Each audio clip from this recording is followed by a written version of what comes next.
আসসালামু আলাইকুম। তো ভিউয়ার্স, আমরা এই কাজ করছিলাম অনেক দিন আগে।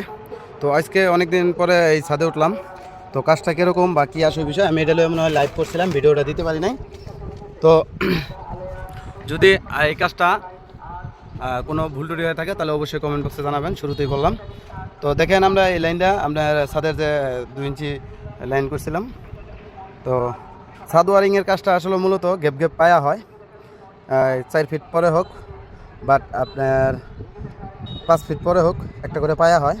আর যদি তা না হয় তাহলে ওয়াল দিয়ে, না হলে ওয়াল দিয়ে, প্যারাফাইট ওয়াল দিয়ে এরকম করে লাইন কেলাম করে নিয়ে যেতে হয়। দুইভাবেই কাজ করছি সবসময়। তো এটা অন্যরকমভাবে করলাম। আসলে সচরাচর এরকম কেউ কাজ করে না। যদি আবার যদি অনেকে করে থাকে সেটা আর আমি দেখি নাই, বা এটা তাদের ব্যক্তিগত হিসাব।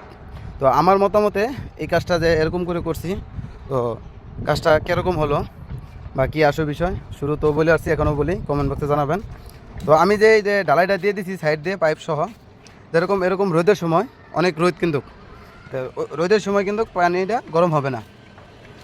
তো শীতের সময় কিন্তু পানিটা ঠান্ডা থাকবে আরও বেশি, কারণ এটা ঢাকা। তো এটা দেওয়ার উদ্দেশ্য হলো যদি ছাদে কোনো বাচ্চারা উঠে পাইপের উপরে ভর দিতে পারবে না, এই পাইপের উপরে কখনো ভর দিতে পারবে না, কারণ এটার উপর দিয়ে টাইস হয়ে যাবে বিট সিস্টেমে, মানে সাইডে বোঝা যাবো যে 5 ইঞ্চি কোনো গাঁথনি করছে। তো এই দেখেন আমরা এটা লাইন, আবার আপনারাও এটাও বলতে পারেন যে কখনো যদি আপনার এই লাইনে সমস্যা হয়, তবে আজ পর্যন্ত আমার মনে হয় না যে ছাদে কোনো লাইনে আপনার সমস্যা হয়। হ্যাঁ হয়, শুধু আপনার জামের ক্ষেত্রে হয়। তো সিপিবিসি দিয়ে লাইনে কাম করছি বিধায় এইভাবে কনসোল করে দিয়েছি। তো যদি জাম হয় এটা সময় লাগবে।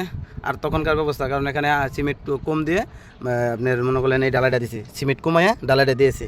তো যখন বাড়িওয়ালারা বলছি এখানে সিমেন্ট কমায় টাইস লাগাইলে আপনার সবচেয়ে ভালো হবে। কখনো যদি যাই ঝামেলা হয় সমস্যার সমাধান দ্রুত করতে পারবেন, এবং কোন জায়গায় সমস্যা এটা নির্ধারিত করে করতে হবে। যদি আরেক লোক ঢুকেন তাহলে ও জিনিসটা বুঝবে কম। তো এই ছাদের কিন্তু এটা হলো গ্যাস লাইন, এই দেখেন ছাদের কিন্তু এটা গ্যাস পাইপ, ছাদের থেকে আপনার 12 ইঞ্চি, মানে 12 আর হলো 15 ইঞ্চি হাইডে আছে এটা। তো এখানে দিলে এই যে সৌন্দর্যটা নষ্ট হয়ে যাবে, ঠিক আছে, তার জন্য এখানে দিছি আস্তরে। আর একটা এখানে 5 ইঞ্চি নেট লাগানো হবে, যেন আস্তরে আর নেটে জানি কাভারিং হয়ে যায়। তো এটা কেউ বুঝবে না যেন একটা আপনার হচ্ছে হলো গ্যাস পাইপ 4 ইঞ্চি লাইনের, ওখানে একটা আর এই যে পাশে একটা। তো কেউ বলতে পারবে না। এখানে যদি গ্যাসও আসে, সাথে যদি একটা লোক এসে এখানে বসে উল্টাভাবে, এখানে যদি এসে বসেও কোনো সমস্যা নেই, কোনো রিস্ক নেই। তো এটা হয়তো বা ছাদে বাতাসের কারণে গ্যাসটা বোঝা যাবে না, গ্যাসটা বাইরে করবে, ওরকম একটা সচেতন পাওয়া যাবে না। এটা ডাক হয়েছে সামনের সাইড, এটা হলো এই যে রাস্তার সাইড, এই যে দেখেন এটা কিন্তু রাস্তার সাইড। আমি কিন্তু আপনার 11 তলার উপরে, বিল্ডিংটা হলো আপনার 10 তলা, আমি 11 তলার উপরে আছি বর্তমান।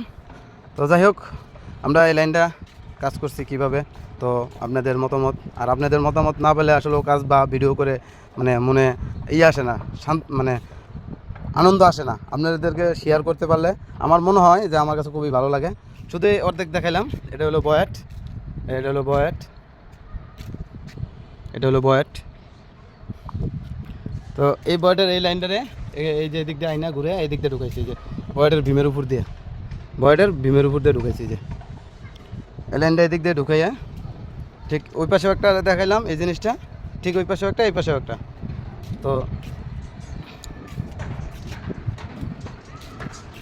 আসলে আমরা আসলে কাজ ওরকম বুঝি না, বা কাজ করে আপনাদের সাথে শেয়ার করে বোঝার চেষ্টা করি সবসময়। তো কাজ কে কীরকম করে এটা তো আপনি জানেন, 10 জনের কাজ 10 রকমের হয়, কাজ কিন্তু একই। এখানে লাইনটা এই যে প্যারালাল করছি, এখানে ওই আপনার লাইনটা এই যে আপনার সিঁড়ির নিচ দিয়ে এসে এখানে আসছে, আবার এখানে চতুর্থ সাইডে লাইন মিলিয়ে দিছি। আর এই পাশে হলো এই যে ইউনিটটা, এখানে এটা হাফ ইউনিট। তো এই লাইনটা ভিতর দিয়ে ঢুকাইছি, যে লাইনের ভিতরে ঢুকাইয়া ফলসাদের ভিতর থেকে লাইনটা আইনা, তো লাইনটা এই জায়গায় মিলাইছি। এই যে চাবিটা রাখছে অন অফের, এখানে দুটো বেসিন হবে। এটা আপনার কমিটি রুম, এই বিল্ডিংয়ের 10 তলা, তো এই সবার কমিটি রুম, অনুষ্ঠান যাই হোক এখানে সব অনুষ্ঠান করবে। তো এখানে হলো বেসিন হবে 2টা, আর ওই যে বেসিন হবে 2টা ওই জায়গায়। তো এই মাঝখানে কিন্তু আমাদের 2টা বাথরুম আছে, একটা কিচেন আছে, বাথরুম 1টা 2টা 3টা বাথরুম আছে এই সিরিয়ালে। তো এই লাইনটা কীভাবে মিলাইছি এটা আপনারাও বলতে পারেন, আসলে সম্পূর্ণ ভিডিও ওই সময় দেই নাই কাজের ব্যস্ততার কারণে। তো এই লাইনটা কিন্তু ওই যে আপনার প্রায় ফলসাতে এখান থেকে লাইনটা মিলাইছি। এখানে ওই যে নিচে এখানে একটা ওয়াশরুম আছে ঠিক এই জায়গাটায়, তো এই লাইনগুলো বাইরে দিয়ে মিলে ঘুরে লইছি। আর এই ছাদের লাইনটা ওদিক দিয়ে ঝোলানো মিলানো যাবে না, তাতে ক্যান্সেল করে দিয়েছি।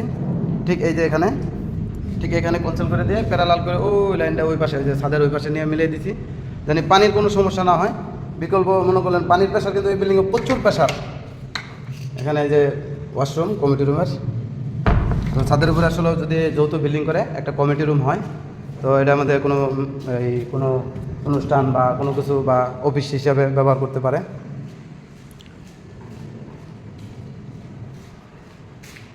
তো দেখেন হাওয়ার লাইনটা আমরা কীভাবে দিয়েছি। আসলে রাজমিস্ত্রি কাজ করার সময় পরিষ্কার করে দিতে বলছিলাম, দেয় নাই, ঠিক এইভাবে রয়েছে। এখন বাড়িওয়ালার বলছি রং করে সুন্দর করে মিলিয়ে দিত, আর এই জিনিসগুলো এইভাবে মিলিয়ে দেয় নাকি দেখেন। তো সকলে ভালো থাকবেন এবং সুস্থ থাকবেন, আমি সবসময় এই কামনাটাই করি। তো আল্লাহ হাফেজ। আমার ভিডিওটা এই পর্যন্তই আপনাদের সামনে শেয়ার করলাম।